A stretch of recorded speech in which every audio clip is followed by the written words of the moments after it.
2000 വർഷങ്ങൾക്ക് മുമ്പ് യേശുക്രിസ്തു ഭൂമിയിലേക്ക് ഇറങ്ങി വന്നതിന്റെ ഒരൊറ്റ ഉദ്ദേശം ഇത്രയേ ഉള്ളൂ. പാപികളായിരിക്കും നമ്മളെ ദൈവത്തിന്റെ മക്കളും വിശുദ്ധരുമാക്കി തീർക്കുക.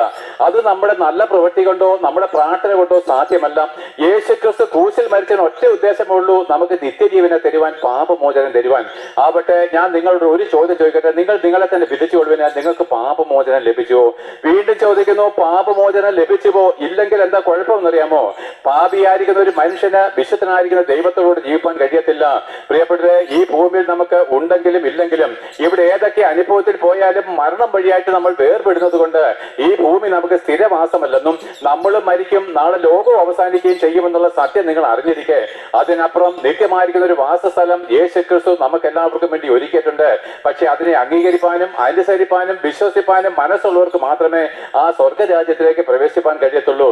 എന്ന് വെച്ച് കഴിഞ്ഞാൽ ദൈവവചനം പറയുന്നു, ഒരു അശുദ്ധനും ഒരു പാപിക്കും ആ കർത്താവിനോട് കൂടെ വാഴുവാൻ കഴിയത്തില്ല.